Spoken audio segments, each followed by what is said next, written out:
Hey everyone, welcome to Remade Unfiltered. I am Beth Kinder. Hey guys, it's Brandi Rennemeyer. And we are so glad that you have joined us today. Well, in all honesty, we are doing what everybody else is doing. It is a Valentine's coming up on we are the weekend before Valentine's Day. And of course, like everybody, you either hate Valentine's Day or you love Valentine's Day. We are going to talk about love because we're going into Valentine's Day week. Would it be appropriate for me right now to go dun dun dun? Well, you do know that actually this will be aired on Valentine's Day because Valentine's Day is Sunday. Yeah. And so for those of you that hate Valentine's Day, you're totally like, ew, and you don't want to hear anything about Valentine's Day. And for those of you that are totally in love, which happens to be my daughter right now, she's having her first ever official Valentine's Day with the love of her life today. She's going to the melting pot, and she's going to be wined and dined by her man, and she bought a special black dress, and he's bought a special outfit, and they're doing it all, and they're spoiling each other rotten, and they've been talking about getting each other stuff leading up to this big day. And I remember it, and can I just be honest, Brandi, that Valentine's Day in my head when I was dating was always at such a high expectation that my poor man always fell so short. Valentine's Day was always such a disappointment to me. Okay, so my very best Valentine's Day was an ex-boyfriend, and I love my husband to death, but he has not yet met that standard. Oh, well, that's how we can hear this podcast. No, luckily he doesn't. At least as of recording this, he doesn't listen. Maybe he will now, but oh no, I completely relate. Yes, and that's so crazy because commercialism hypes up this holiday.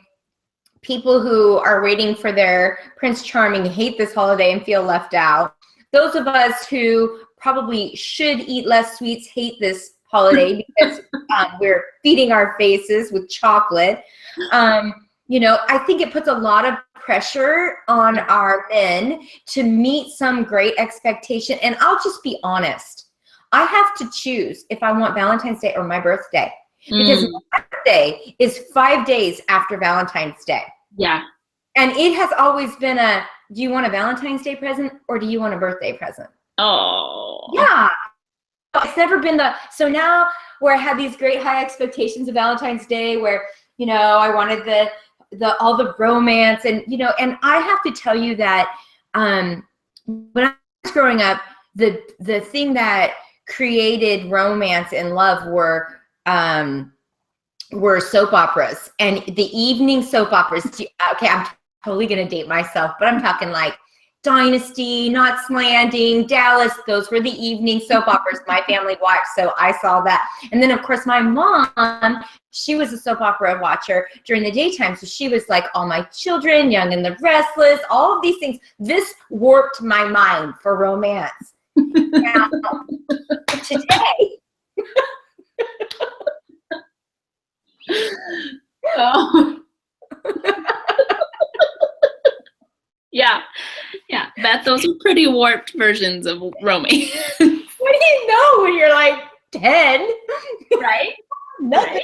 But today, okay, so what is the vision of romance to the generation now? Okay, it's social media relationship goals where they pictures of girls, young, skinny, with their short shorts and their white tanks with their legs wrapped around their guy, and they're making out, and the guy's got no shirt on, and he looks like a Abercrombie and Fitch model, and it says relationship goals, or, it shows them snuggling together in bed, or you get the highlight reels of whatever your BFF's husband did, of her flowers and going out to dinner. And so all of a sudden, you see everybody else's stuff on social media, you're scanning through Facebook or Instagram or Snapchat or whatever it is, and you're like you're taking your life and you're comparing it to their life, and you're like, but my boyfriend doesn't send me love notes, or my man didn't write "I love you" on the mirror before he went to work today, or I don't get left love notes, or he didn't bring me flowers. But disclaimer, I got flowers on Sunday for absolutely no reason. Just saying. You're amazing. Actually, Tom is amazing. I have to say, it's really there, right, Brandi? Like, it doesn't matter whether it was soap operas or social media. They both start with S. They both stink. Yeah. I was going to say something else, but they do. So my last official date for Valentine's Day with my husband started with an appointment with our accountant. Because I'm serious. It was that bad. We sat down for 2 hours with this guy, and he is, like all accountants, very dry. So there was no romance happening with the accountant in the room. No charisma that day. None. And then we thought, this is okay because we're in Denver now. So we're in a much bigger metropolis area. Our choices for dinner are like a humongous amount of places to go compared to our podunk little town. And so we're driving along from tax accountant to go to the Cheesecake Factory. And we get this huge, I'm backing up. We're going down the highway to Denver and get this huge rock chip in the windshield. Like literally a hole in the glass. Okay, stop. Wait, pause.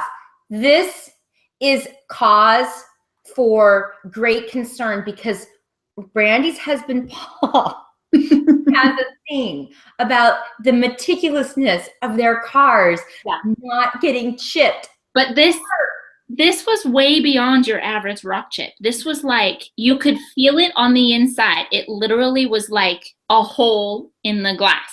Oh, this is an issue. It was a safety concern. No, and I'm not even kidding. Like literally you could feel the rock. We're driving down the road. You could feel the rock on the inside of the car. Like bad news. And it's February in Colorado. Like cold and hot happens like that. So your glass could have shattered. So instead of the Cheesecake Factory, we sat at the windshield repair shop. Oh, no. So I just want everybody out there to know that all of my Valentine's Day expectations went down the trash chute with our old windshield, just like that. And from then on, like seriously, I have to set reminders on my phone to like reserve a place at Texas Roadhouse for Valentine's Day from that point forward. Like I have no expectations whatsoever.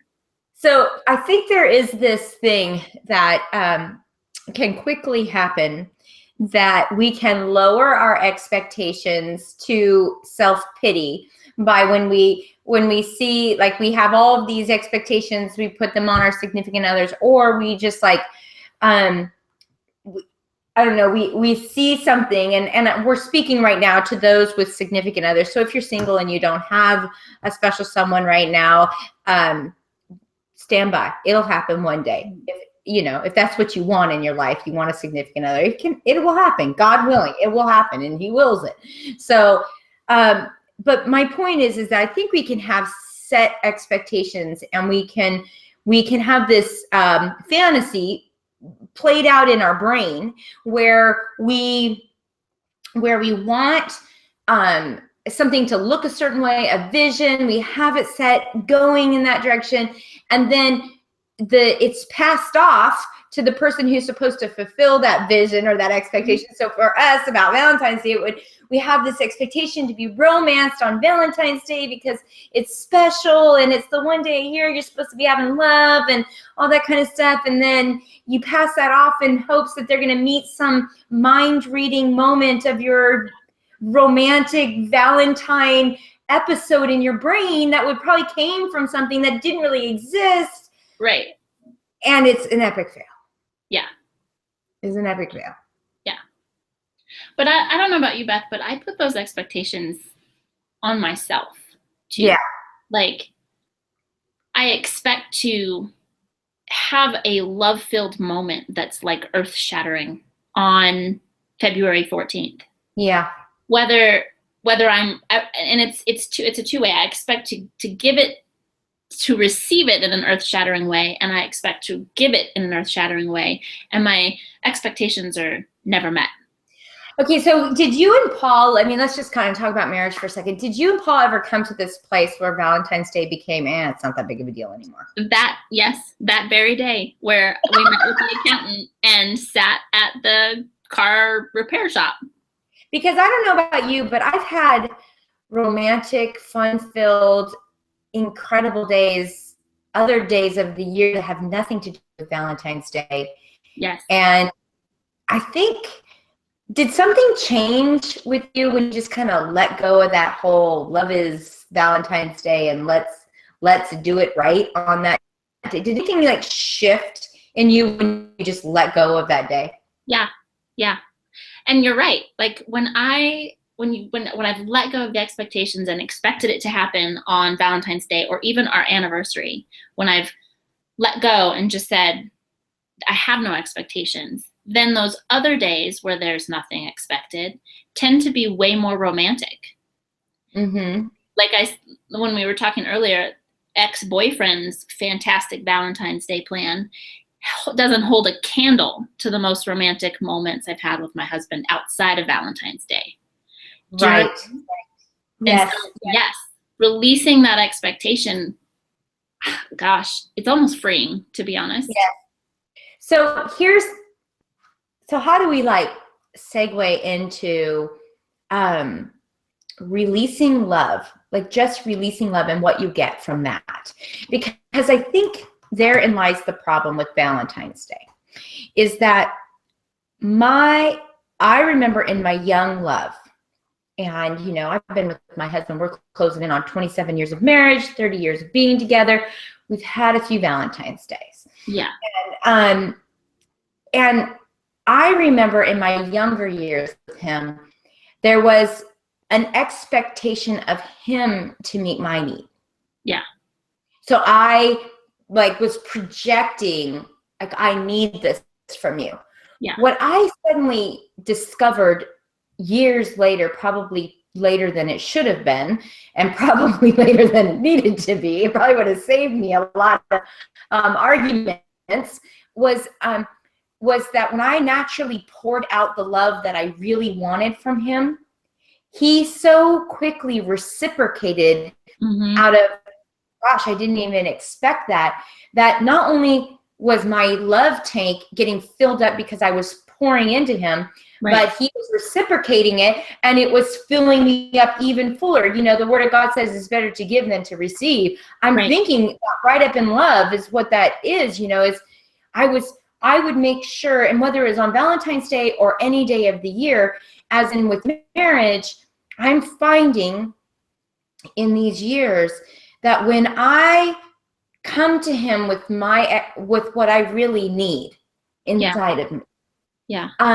and I give him that, and he reciprocates in it, and it starts filling a need inside of me that I wasn't really anticipating.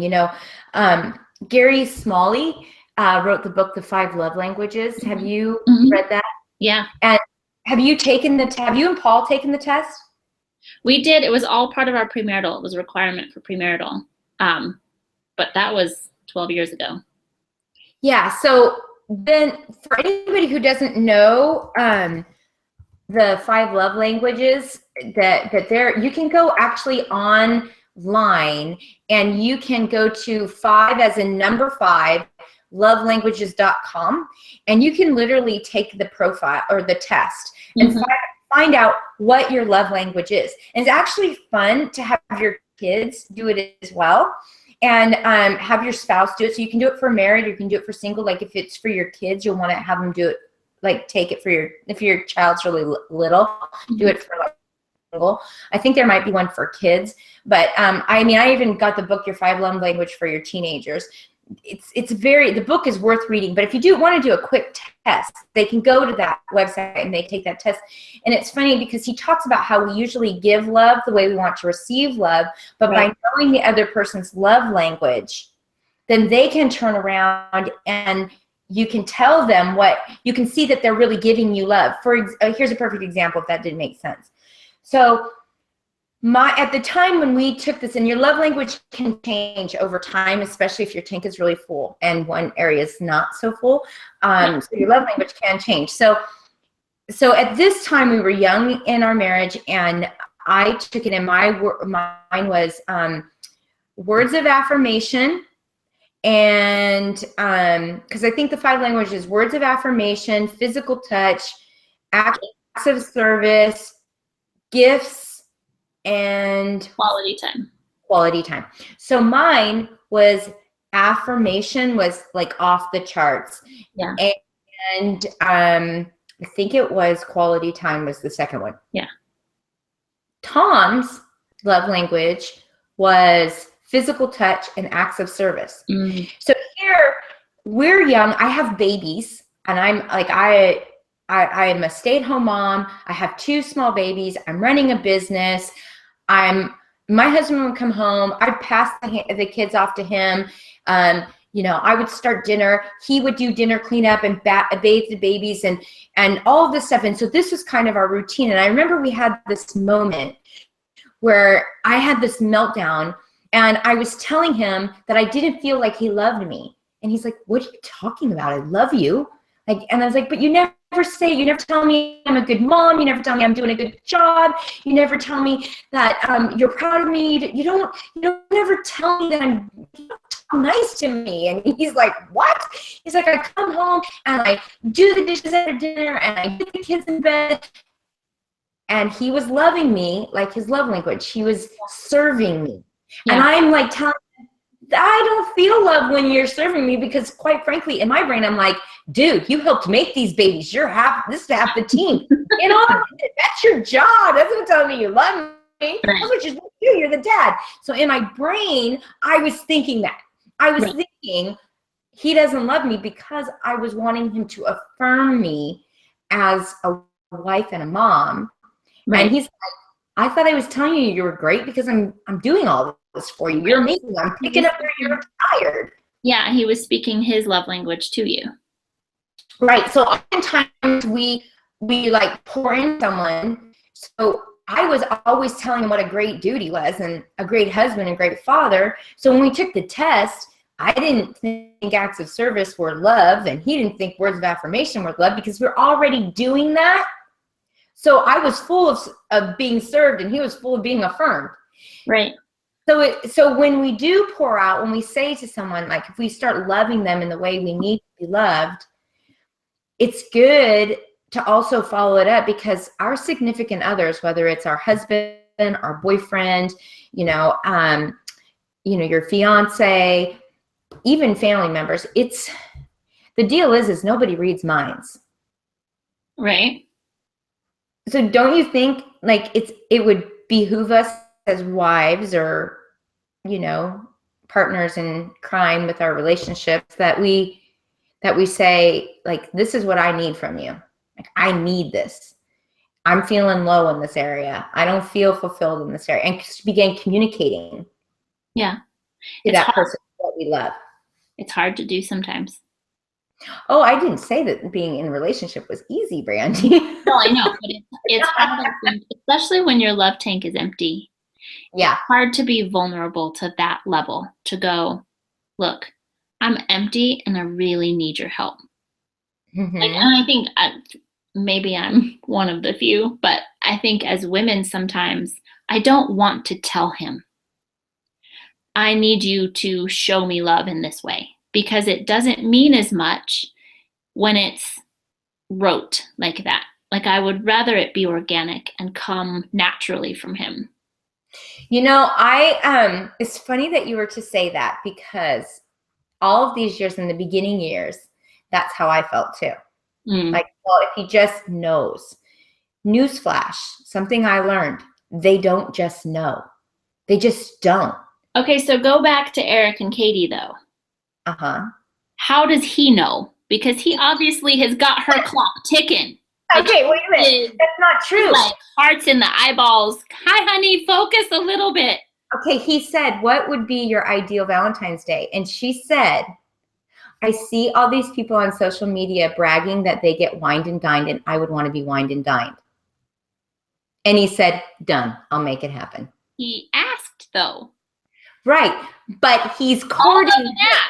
Time out. He's courting her. He's got to win her over right now. So what happens 15 years down the road when they're not courting? Okay, life happens. And that's the reality of it, is that in order to keep your marriage where it was, I mean, Tom didn't, and to disclaimer, my Caitlin is like I don't know where she gets, but she controls everything. I don't know where she gets that. I don't either. But literally, she leaves nothing undone. So like, she's like, what are we doing for Valentine's Day? What are your plans? How is it going to happen? Let me know. And he's like, what do you want to do, baby? I'll make your dreams happen. So bottom line is she is the captain of her own ship, honey. I love that. Seriously, when they start talking about marriage, she's just like, she's already asking us questions. So Mom, if he comes and asks Dad for permission, who gets to tell me Dad says yes? I don't even care right now. I'm not, she's the captain of her own ship. She's going to steer it where she wants to go. But I think for some of us in marriage, like, we lose that, and we think that it's not quote unquote love if they don't figure it out on their own, that they don't really mean it. But I'm like, want to break that myth right now, because I began telling my husband what I needed.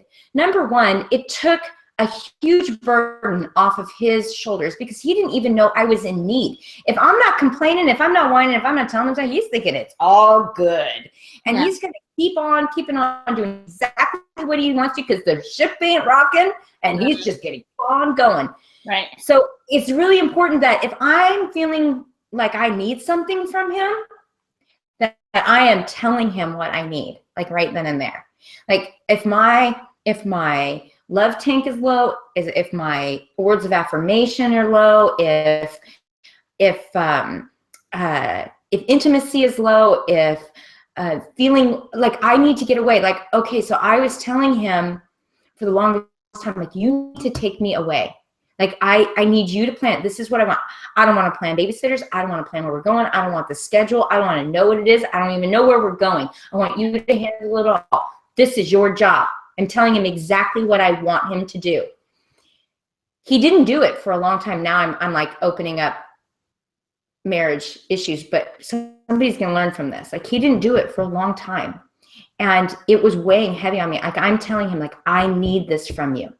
Yeah. And finally we had this enormous blow up, and he's like, whoa, what is going on? It's like, I've been telling you for months, I needed this from you, and you didn't hear me. And now I'm telling you in the only way I can get your attention.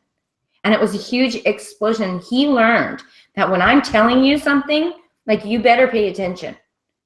And it ended in a heated battle and a lot of problems. But over time now, we use that as one of those reference points. Yeah. Like, if I'm sharing with him and I'm like, hey, like this, I'm needing something from you. If he hasn't followed through, I can go, hey, babe, remember that time when I was asking you and it didn't happen, and remember the end? And he's like, yeah. I was like, okay, I'm getting there again. I'm getting That's there. good, though. I chuckled. A reference point of like, yeah, I don't want my wife to get there again. Right. That didn't fare well with me. So I think it's important, Brandi, that as wives, we don't think that it comes from a less of a place because we tell them that what we want. Because here's how we really, in my opinion, and I'm no expert, but I have been married a long time. Here's how I think we should look at it. So we tell our spouse, look, let's say he works and he comes home, and let's say he doesn't share in the chores, or he doesn't share with taking care of the kids, or he never goes grocery shopping, or he doesn't do whatever. And you've asked for the help. And he didn't come up with that idea, but on the weekend he says, hey, babe, let me handle grocery shopping today. Okay, so no, it wasn't his idea. Yes, I did tell him, but what the cool part was is he remembered and he did it. And he loves you enough to alter his routine to incorporate you in it. Because really, for most of us, our significant others, whether it's your wife or your girlfriend, your fiance, your husband, your boyfriend, majority of us are in relationships that if they're healthy, they really want to please the other person. They really want them to know that they're loved and that they would do anything for them. And that's the one thing about Caitlin and Eric right now is like they would do anything for each other. Granted, they're in like beyond, well, I don't even know. I think they're like in planet love right now. They really are. But it's absolutely adorable. And you're right. They would, even though they're states apart. Yes. Anything for each other. Anything. Absolutely. Oh my gosh, Beth. The part that broke my heart is watching them say goodbye. Like they both wept. I know. Wept. I was like, gosh, my husband leaves a lot to travel for work and I don't cry. Like part of me goes, see ya. That's just the luxury of having them around all the time. Katie and Eric, they're going to have, 4 weeks before they see each other again. That's true.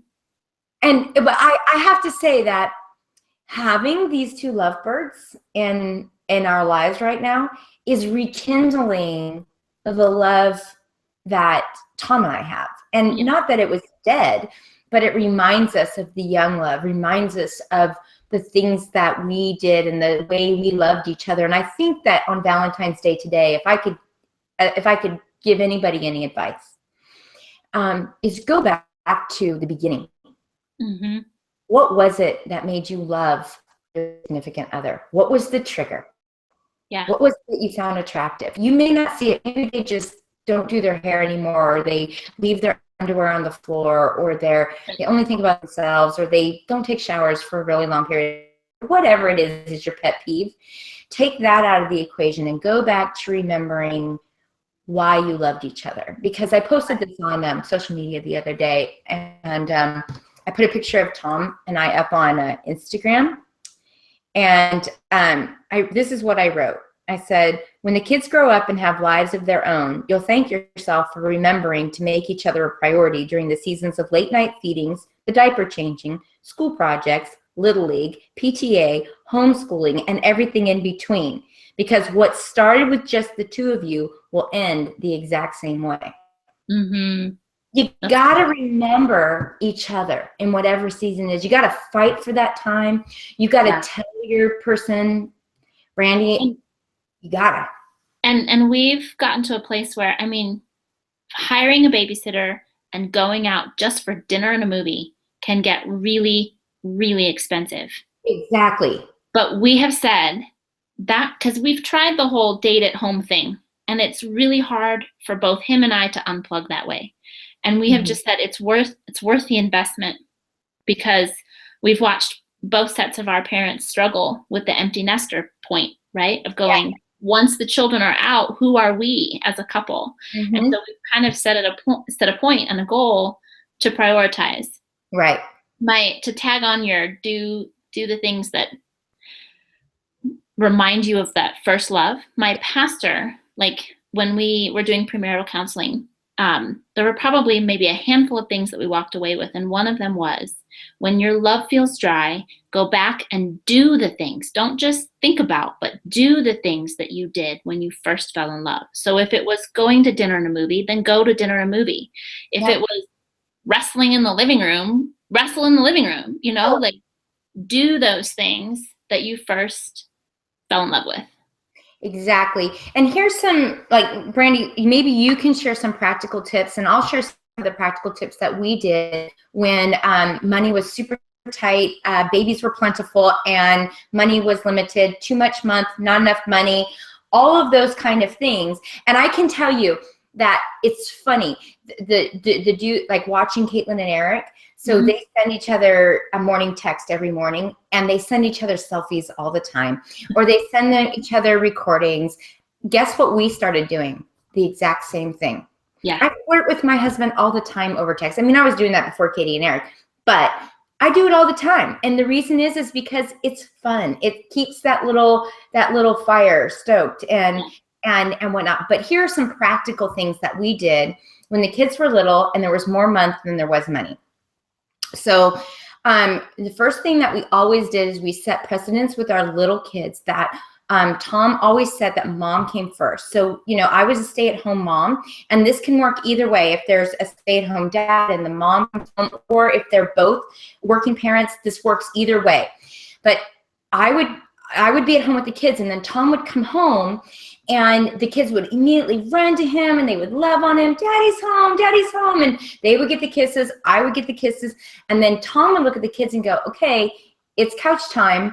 And that was their cue. And you ask the kids today, and they're in 20 and 18, that they were to go watch a show or go play. And Tom and I had 20 minutes of uninterrupted time. And sometimes it was shorter, and sometimes it was longer. But couch time, they knew, and we started this when our kids were toddlers. So they would come in and interrupt. Nope, this is mommy, daddy time. And Tom would say this, mommy comes first. And he would use that line, mommy comes first. Daddy will play with you. Daddy will talk to you after me and mommy time. And that changed everything. So our kids always knew that I came before them, and they always knew that dad came before them. And that was the first thing. So it gave us 15, 20 minutes of uninterrupted catch up on our day. This is what's going on. And then we could move on, and the kids could have uninterrupted time. And that was huge for us. That was the first thing we did. The second practical thing that we did that really solidified keeping us before the kids is that at least once a month, we would, when there was too many kids and not enough money, the kids would go to bed, and we would literally order food out, whether fast food or whether takeout at a restaurant. And we would go pick it up, and if it was tight and there wasn't enough money, we would share a meal, or we would go get something really cheap fast food, even if it was just an ice cream cone to share. And we would rent a movie and set up a picnic of whatever in our living room. And it was always after the kids went to bed. So we knew they were asleep. And I know you get tired, but these are some of the sacrifices that you made. And it was our time. And we didn't, so that was one way. Or I would cook a special meal or make grilled cheese or whatever. But the point was that we would do a picnic in the living room after the kids went to bed. Yeah, I like that. And so those were a couple of the things that we did. And then we always tried to, at least once, and I mean, we went through some really lean financial years where it was tough. We always would try to take advantage of whether the church had parents' night out. We always took advantage of that. Or if there was a girl at church that wouldn't mind babysitting and you could give her whatever she would take, or we would swap with friends that had kids our age. So there were ways, but honestly, for us, we were military and we didn't have a lot of people who could take our kids. So we just got really creative, and a lot of it was done after they went to bed. Yeah. Yeah. And then it's just being intentional. Yeah. I think being intentional and talking about it, we have to talk about and schedule it. I mean, it sounds really cliche. You would think that romance would happen now, whenever, when you're married, but we actually have to schedule it and plan it out. Right. Because if we're done. I can tell you now that the kids are older. Tom and I have a Netflix series that we're watching, and we won't watch it without the other person. And we schedule time every night to watch one of the series. We turn off all electronics. We get them where they're gone, and we watch at least one, and we just snuggle on the couch and we spend time together, and that's our thing. And we talk about the show. We talk about the characters. The best part of it is the snuggles. Yeah. So that's things that you can do that cost nothing. Yeah. Just carving out the time. So there, we talked about romance, love, how to keep the fires burning, how to make each other a center of each other's world. Not to forget that you got to tell them, dudes just don't get it. They can't read that. Right. Do your man a favor and tell him what you want. Yeah. I'm not, you know what we should do? We should talk one day about sex. Okay. I'm thinking we should, because I think it's distorted, and I think that most people don't even like tell them, express to them. So I'm thinking we should do one day. I bet our readers would like that. If that's what you want to hear, readers, like you need to email us at remade@remade-ministries.org and tell us some topics that you'd like to hear about on relationships, about what God thinks about it. Go and email us and let us know. So yes. I want specific questions. Yeah, I think it would be great because we really want to know what you want to know. I mean, yeah. And you and I have talked about this before. I don't mean to drag this on, but I think that Christian women don't talk about sex. Oh, no, they don't. And we need to. A lot. Because in case people forget, sex was created by God. For us to have fun. Right? I mean, yes, it was created to procreate, but it's a benefit. Right. Right? It's a procreation. If you could see us, Brandi's like praising the Lord, both hands in the air. So yes, I think that we should, because really the reality of it is that there's a lot of myths out there when it comes to relationships, when it comes to sex, when it comes to Christianity, especially believers. People don't want to talk about it. They don't know that you should. I mean, all these are hot topics in our house right now with young love. Sure. Nothing's off the table. Everything's on the table. But I think that this is how we stir keeping the love going amongst us and amongst the ones that we love, and the importance of it. So anyway, everybody, we want to thank you so much for joining us, and we will see you next week on Remade Unfiltered. This was a lot of fun. What do you think, Brandi?